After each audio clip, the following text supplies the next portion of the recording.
జ్ఞానేంద్రియాలు, కర్మేంద్రియాలు అనేవి ప్రతి జీవికి ఉంటాయి. అందుచేతనే ఆహార నిద్రాతునాలు జీవులన్నింటికీ సమానంగానే ఉంటాయి. కానీ సంకల్ప వికల్పాలకు కారణమైనది మనస్సు. ఇది 11వ ఇంద్రియము.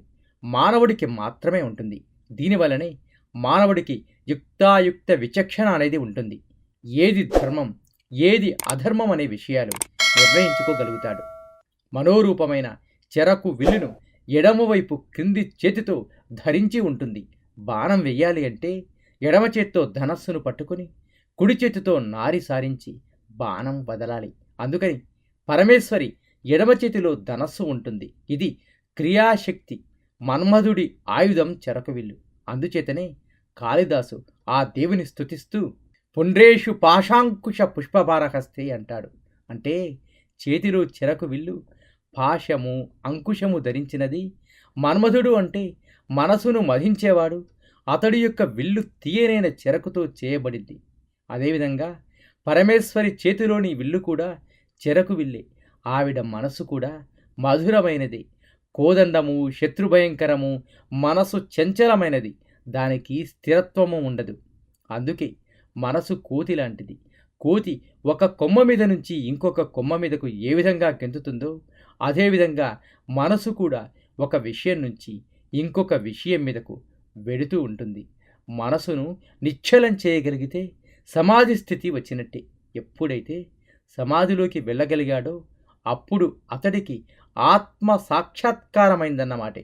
అటువంటి వ్యక్తికి విశాలమైన ఈ విశ్వమంతా రజ్జు సర్పభ్రాంతి అనిపిస్తుంది. ఇంకా చెప్పాలంటే మనసును ఏకాగ్రయం చేయగలిగిన వాడికి ఆత్మ సాక్షాత్కారం త్వరగా జరుగుతుంది.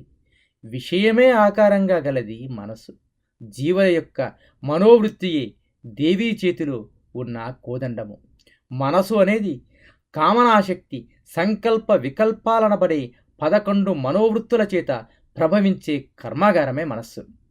కామము, సంకల్పము, వికల్పము, సత్యము, ధృతి, అధృతి, శ్రీ, హ్రీహ్, భీ, దీ. ప్రతి జీవికి తన మనసులో ఉండే ప్రీతి విశ్వాసాలు ఇక్షు భావాసూచితాలు.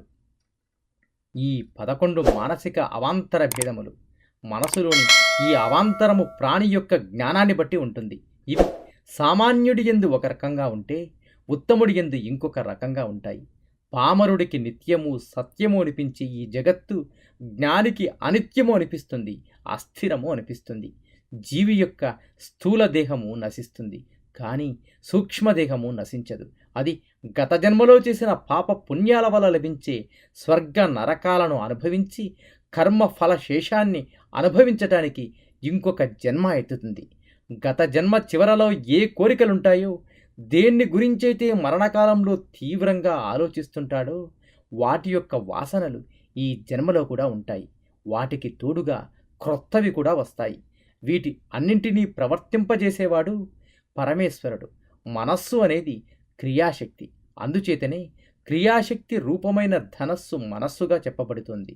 నవారణ పూజలో 8వ ఆవరణలో దేవి ఆయుధమైన ధనస్సును పూజిస్తుంది. దుర్వాస మహర్షి శ్రీదేవి మహిమ్న స్థుతిలోని శ్లోకంలో దేవీ ఆయుధమైన ధనస్సును ధ్యానిస్తూ అథ తవ ధను పుండ్రేక్షుకృత్ ప్రసిద్ధమతిద్యుతి త్రిభువన ధూ ముద్య జ్యోత్స్నా కళానిధి మండలం సకల జనని స్మారం స్మారం గత స్మరతాం నర త్రిభువన వధు మోహాంభూతే ప్రపూర్ణ విదుర్భవేత్.